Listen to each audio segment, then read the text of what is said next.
Hi, I'm Joy Weaver, and I am so happy to be with you all today. I am a nurse, and I am a certified health coach, and my passion is nursing.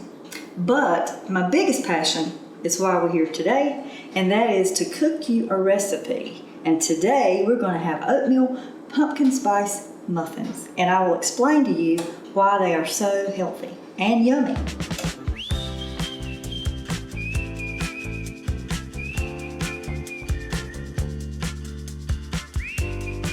Okay, let's get going here with this recipe. First of all, I have 2 eggs, which by the way are farm fresh eggs. If you can use organic eggs, that is great. You don't have to. We're gonna whisk these a small amount here. Then, for the good part, we're gonna put in 1 cup of pumpkin puree. Be sure that it's pumpkin puree and not pumpkin pie filling, because pumpkin pie filling will be too sweet to use in this recipe. Okay, now we're going to whisk our pumpkin into our egg mixture. Then I am using 3/4 cup of coconut milk. You can use almond milk, oat milk, or you can just use regular milk. I prefer to use coconut milk because it has more flavor and because it's healthier. The fat in coconut milk is really good for our bodies. Okay. Now, the secret ingredient here for our sugar. I do not use white sugar any more than I have to. White sugar is our enemy.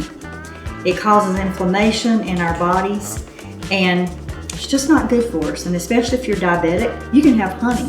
This, by the way, is natural honey, raw honey that was locally grown. So we're going to add this in. And a secret also to this honey, before you put honey in whatever container you're going to measure it in, spray it with some olive oil, non-stick spray. And when you get ready to get your honey out of your container, you get all your honey, and it doesn't stick to the sides of your container. See how nice that came out? Honey is actually a little sweeter than sugar.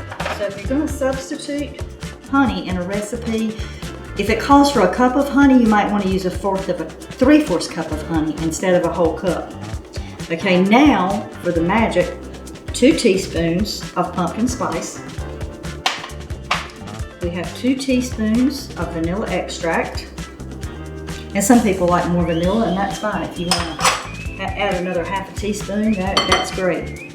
Okay, now 4 tablespoons of melted butter.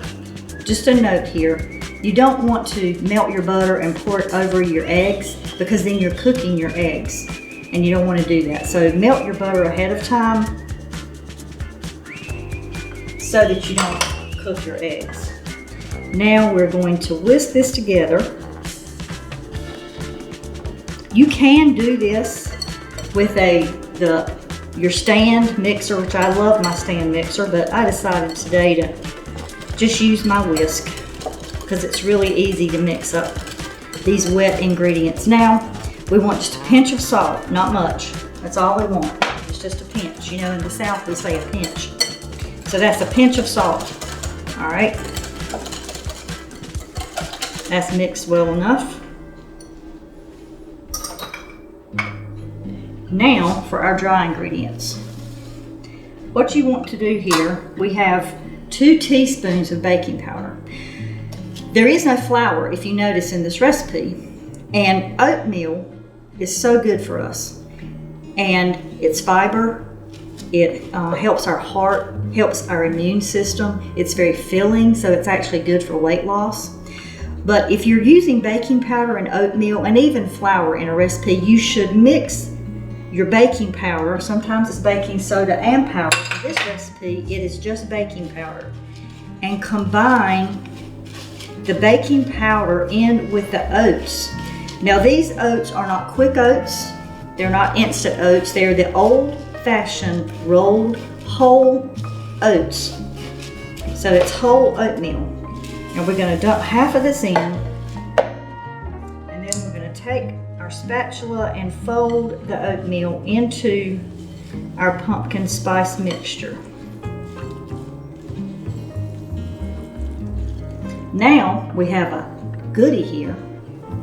These are semi-sweet mini morsels. It's dark chocolate, so that's healthy also. So don't feel like you're cheating when you add in. This is a half a cup of semi-sweet morsels. Add half of those in. See, when you eat this, you feel like you're cheating because you have chocolate and you have spice. Okay, now we're gonna finish adding the rest of the oatmeal, the baking powder, and our chocolate chips. Now what you can do for the chocolate chips, if you really want to be super healthy, what you can do is add cranberries, or you can add raisins to this, or you can even add English walnuts. I made this recipe last week and I actually added a few chopped pecans or pecans, whichever part of the country you're from. But it is pecans to me. And I added the pecans in, and oh, it was so good to add it with the chocolate and the pumpkin and the spice. Once you have this all combined, we are going to put it in our muffin pan. You know, most batters, when you make a muffin, you've got all of this batter dripping everywhere, and it's so annoying. What I use is an ice cream scoop, because you're just going to scoop this right into your muffin cups. You want to fill it 3/4 full, because oatmeal does not rise like flour. And if you fill your cup 3/4 full, when you get done, when the muffin is baked, it will be all the way to it'll be perfect, all the way to the top of your muffin cup. See how pretty that is? Just lovely. And it's going to be it's so filling. You have one of these for breakfast with your coffee, which is just heavenly, and you are full. You are satisfied, I should say, until after lunch. You might could have a salad for lunch and not have a cheeseburger. It's not healthy. Now, we were talking about being healthy, and oatmeal, it can actually help reduce your blood sugar. Pumpkin can actually help to reduce your blood pressure, because there's a lot of potassium. Kind of got too much in that one and not enough in this one, so let's get it right, okay? All right, we have our muffins all ready to go in the oven. How about that? That was fast and easy. You put it into a preheated 350-degree oven. And to be sure I tell you this right, for large muffins or the medium-sized muffins like cupcakes, oh, and also you can use the cupcake papers if you prefer, and not to grease your muffin pan, you can just use the cupcake papers. But you would cook those from 15 to 20 minutes. Everybody's oven is different, but 15 to 20 minutes would be baking time for a large muffin. The mini muffins, you can cook those 10 to 12 minutes and you could have mini muffins ready. So you can do it at the last minute.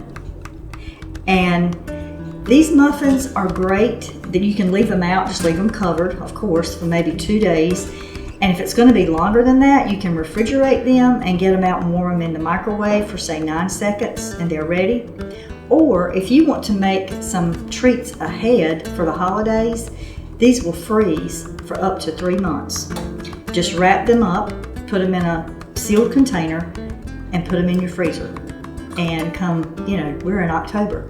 Come Thanksgiving for breakfast, if you have family over, you can have your muffins and they're going to think that you have stayed up all night making them something special. So, also, I want to say one more thing about pumpkin. Everybody loves pumpkin, and I know it's the pumpkin spice, but try to get some real pumpkin in your diet, the real pumpkin, not the spice, but the real pumpkin, because it is loaded with vitamin A for your eyes and vitamin C, which we know is for our immunity. In this world that we live in, and we're approaching the flu season, colds, you know, infections, pneumonia, all those things, we need strong immune systems. And vitamin C helps our immune systems. Also does vitamin A. And the oatmeal is going to also help. Another thing that oatmeal is really good for, and so many people, we have concerns about cancer. High fiber diets are good to prevent colon cancer. So you just can't go wrong with this recipe. And then you get to have the semi-sweet chocolate morsels to enjoy. I'll show you, I've cooked some ahead of time just so you could see the finished product. Here's our muffins. Here you see the little fancy muffin pan that I used. And then these are the mini bites. So this is what you can do. Every morning on your way out, grab you a muffin or a few of the mini bites. That's so good. Spread some joy wherever you go today.